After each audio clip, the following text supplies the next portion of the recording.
Hey everybody, Dr. Z here. Welcome to the week number 7. Now, last week we wrote a biography of ourselves, and if you haven't done it, just go back and try to do it, even if it's very short, even if it's a paragraph, even if it's a couple of words, whatever you think that is a way for you to explain your biography. Try to do this. I think is such an important part. One of my really good mentors, Dr. Paul Epstein, he talks about how our biography becomes our biology. And of course, we saw this from childhood adverse experience studies by Carcer Permanente of how important this really is. So just try to go back and write your biography, even if it's a little bit, even if it's a couple of words, just so you kind of start thinking about, okay, this is where I come from, and that's okay. Either way, that's okay. And so today, once you do the biography, one of the most important things is to have self-compassion. And self-compassion, often we think of self-compassion as something very simple. Like, yeah, of course, I have self-compassion, but we have to think about the fact that once we write that biography, we have to support ourselves through it. We have to support whatever is on that page. We have to stand on it. Whatever it is that wherever we come from, wherever have brought us here, it is a part of ownership, is to have compassion. Is to have compassion for ourselves, that we did our best with what we had. We did our best. We took our best decisions with what we had. And so having self-compassion is a great way to do that. And there is an author, Dr. Christine Neff, who writes about self-compassion a lot. And she writes that there is 3 components of self-compassion.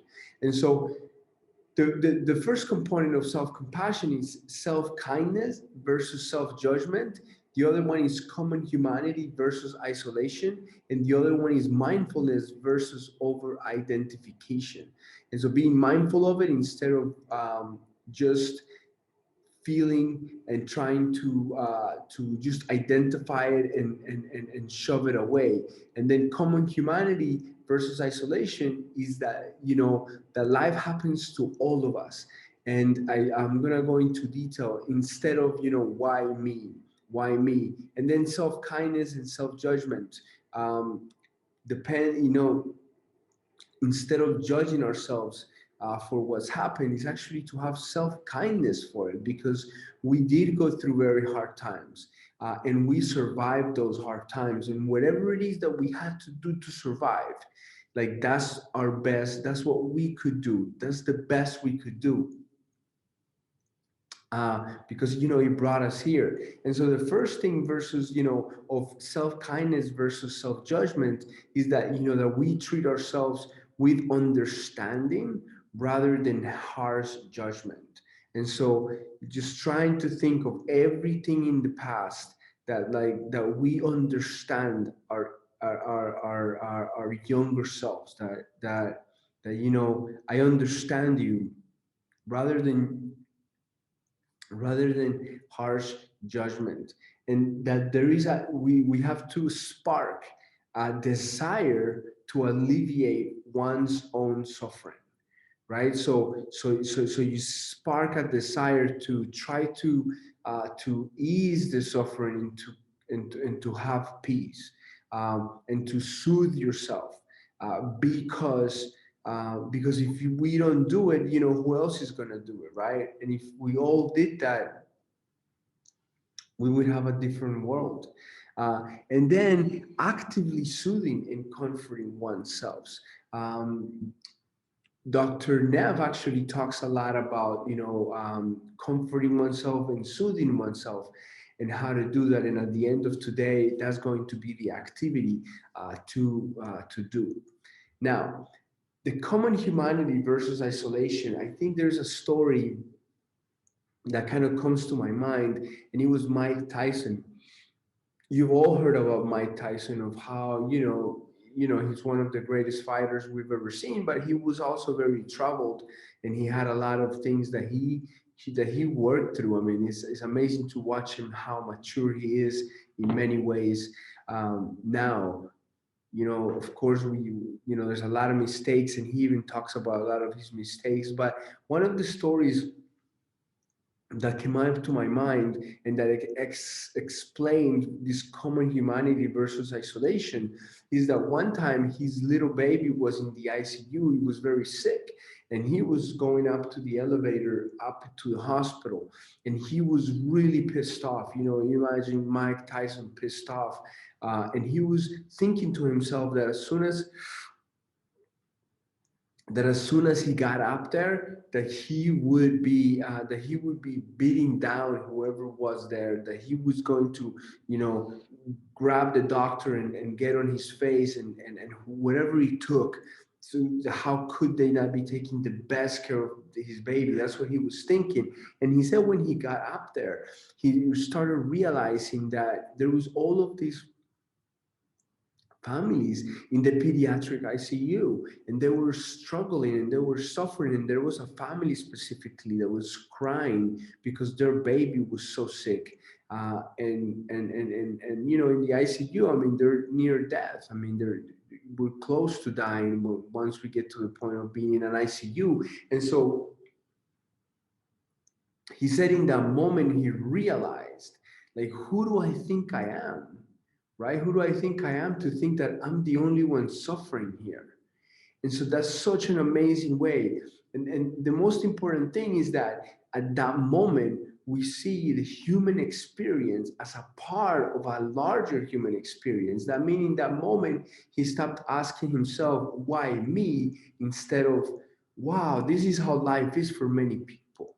And when you stop thinking about why me, the pissed off of it, the anger of it dissipates a little bit, because you're not the only one who's getting the bad cards, right? Like, this is the game. We signed up for this in a way, because this is the game of life. And so that's what happens. What happens is that when we isolate ourselves, evolutionary is a very scary thing, to be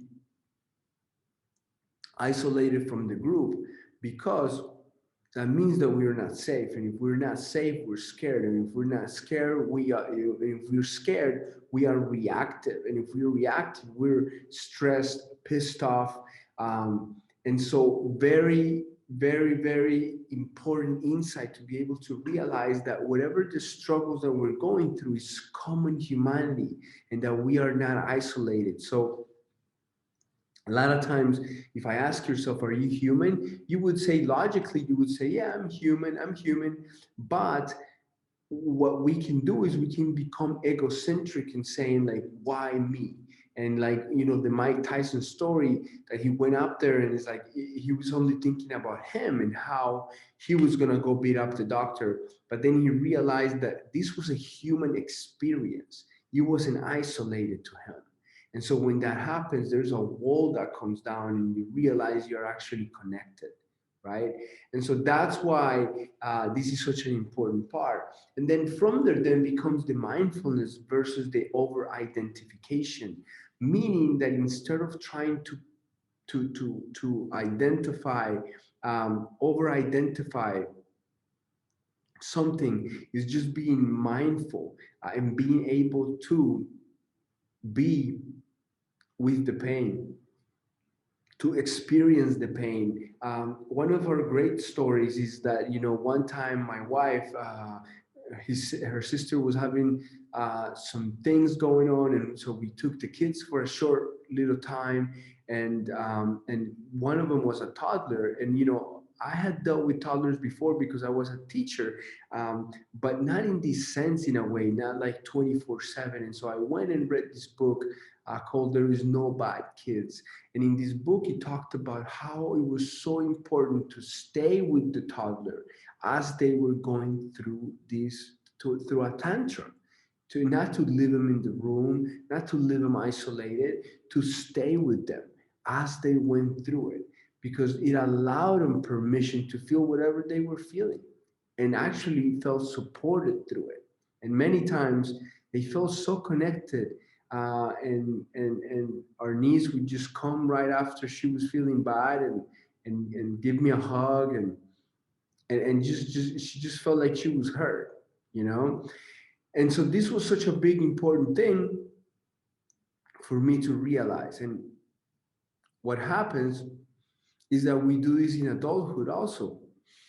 We try to avoid extremes of suppression or running away with painful feelings. And instead, it's okay to be able to allow ourselves to feel the pain with the feelings of the way that they are, to validate them wherever we are at, to validate those feelings. And so, these are some of the key principles of compassion, of self compassion, and it's really important to acknowledge this.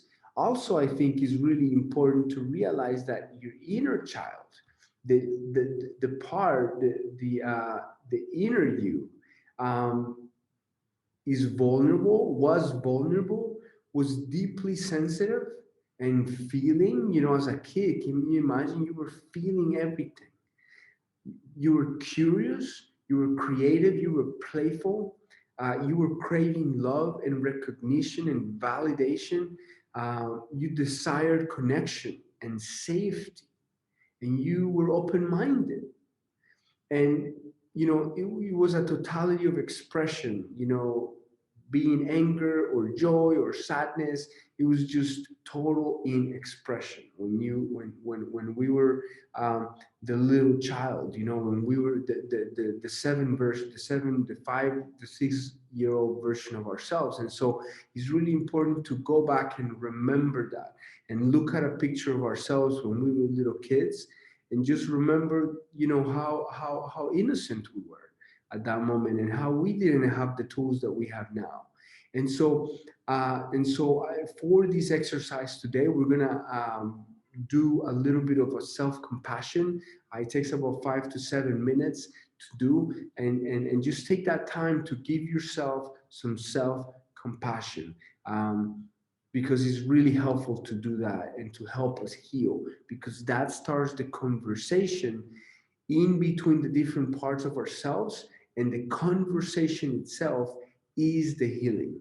All right, everybody. I hope you guys have a great week, and until next time, doctors here. Take care. Bye bye.